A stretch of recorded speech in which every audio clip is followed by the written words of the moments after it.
Ngufashe TV. Yes, bakunzi ba Ngufashe TV, mwaramutse neza, ni muravugana na mwarimu wanyu Emmanuel. Uyu munsi rero nta kindi kinzanye uretse kugira ngo mbereke ibice by'imodoka, mbereke ese muri make hari ibintu tukunda kwibaza, tukibaza ngo ese imodoka ubundi ni ibiki biyiranga, imodoka irangwa n'iki, imodoka itwarwa n'iki. Muri make ubundi iyo tubyigisha twigisha ko imodoka itwarwa n'ibintu biyigize, ariko noneho hakaba hari ibintu by'ingenzi ugomba kubuzi nk'abo nk'umushoferi wamenye imodoka. Tuvuge wenda wahawe nk'akazi, urugero nk'ubu ngubu ndangije kwiga, nabonye perime, muhawe n'akazi. Buriya hari ibintu byinshi cyane abantu bagiye kwaka akazi ko gutwara imodoka babazwa bikabananira, kandi ari ibintu byoroshye bakagombye kuba bazi.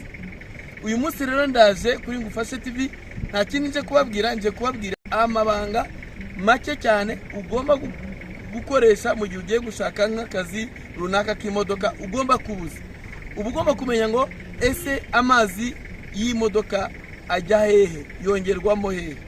Uba ugomba kumenya ati ese amavuta y'imodoka ajyamo hehe, ukamenya igipimo cy'amavuta se angana gute, ese amavuta ntabwo yashizemo. Ibyo byose ukaba ubizi kugira ngo moteri itagonga.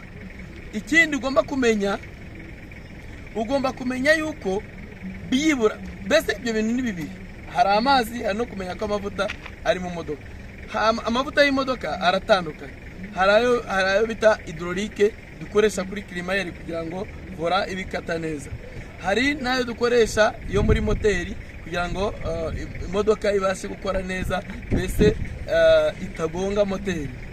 Ayo hari amavuta, ndumva amavuta ya feri, ariko ayo ngayo aba ari kimwe n'amavuta ya amburiyaje.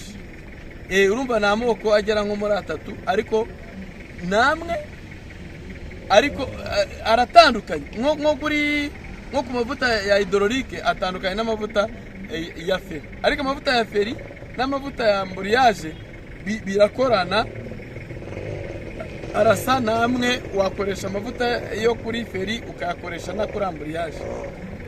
Wowe rero mushoferi, wowe utangiye akazi ubu ngubu, wowe twarangije kwigisha imodoka, ubu rero tugiye kukwibutsa ryabanga ugomba gukoresha mu gihe cyose ugiye kwaka akazi. Nibyo rero ngiye kubereka, ndashaka kugira mbereke ese bigenda bite. Ikindi cya kabiri, iyo ndabereka nk'umunyeshuri cyangwa se nk'umuntu wamaze kubona perime ugiye kwaka akazi, ibintu agomba kubazi. Noneho nkakwereka ko mu gihe bosi wawe ari kukubaza, ariko uhateste, ugomba kumenya ngo ndabikora gutya. Ugomba kuba uzi n'ukuntu bafungura kapo. Ubu rero ikintu ngiye guheraho cya mbere, ngiye gufungura kapo. Twagiye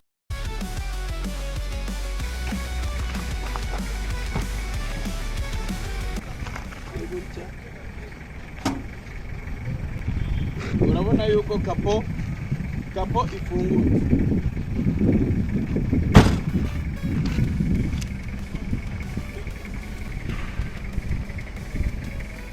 Okay, kapo yanjye rero ndayifunguye, ngira ngo murayibonye ko kapo ifunguye. Ibi ni ibintu rero ugomba gukoresha nawe nk'umuntu w'umuyobozi ugiye kwaka akazi. Urabanza ugafungura kapo kuko niho haba ya gahunda, ahantu ho gushyira amazi ho muri radiateur. Reka dutangire turebe. Iyi ni radiateur. Urabona hari umufuniko uriho, urawufungura. Iyo urebye neza urabona ko harimo amazi hano harimo aba atarimo, ushobora no kuhita wongeramo andi mazi, ariko nta kibazo ugafunga. Tugiye kubereka amavuta ya moteri. Amavuta ya moteri nta kundi kuntu twacunga, ubundi ntiwafungura hano, ariko iyo tuyashyiramo dushyiramo ahangaha cyangwa se n'ahari hasi kuri pompe. Ariko amavuta ya moteri ufungura aka kantu ubona, aka ngaka niko kakwereka urugero rw'amavuta ya moteri ahageze. ubu tuvugana iyo yuzuye abari hano kwa kanyuguti ka F aka, ariko dore ahangaha ntihageze. Amavuta ya moteri nta kibazo arimo, nubwo wenda tuzuye ariko arimo. Icyo nicyo gipimo kikwereka yuko amavuta ya moteri arimo.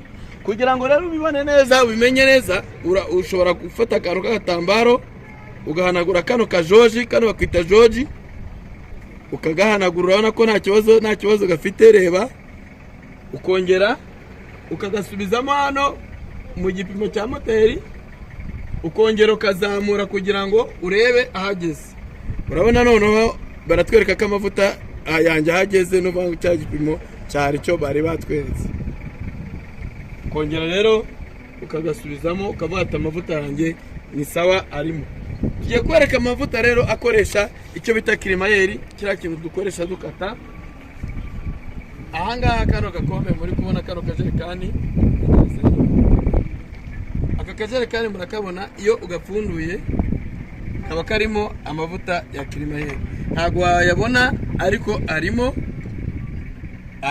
nta joji dufite yayo, ariko ushobora kuvuga uti reka nyapime. Ushobora gufata nk'akantu kameze nk'agati runaka ukakamanuramo ukakazamura. Urabona ko dore aho agereye, vanga amavuta ya kirimayeri nayo arimo. Ayo niyo bita hydraulique. Ukaza kureba amavuta yo kuri feri, kugira ngo feri zawe zitagutera ikibazo. Feri rero iba ahangaha, ndetse na ambriage ikaba ahangaha. Nababwiye ko ano mavuta yo arakorana biragendana, n'ukuvuga ngo namwe ayo mavuta reka nze nyabereke tukunda gushyiramo hariya.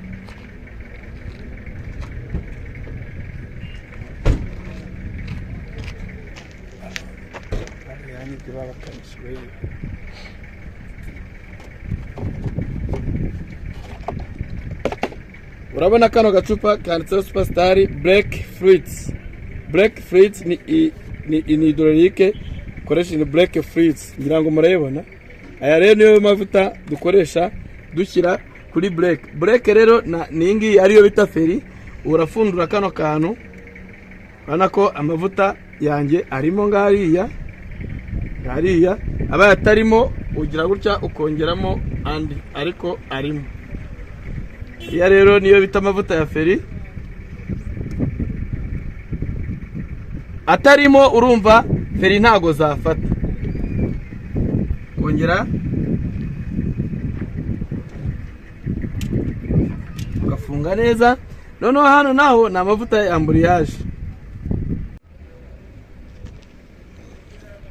Aya nayo ni amavuta ya ambriage, wakongeramo cyangwa se ukagira kongera ugafunga.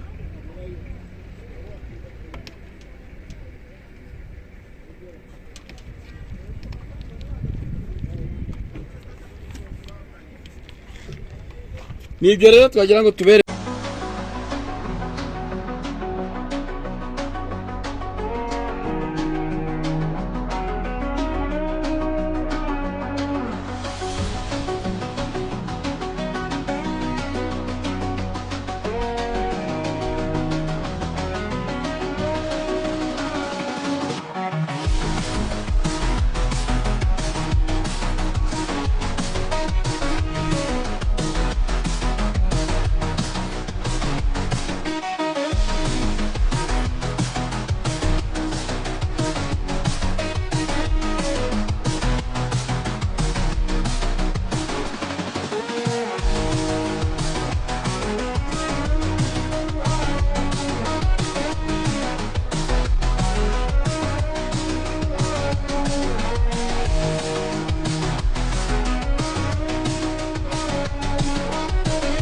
Ngufashe TV.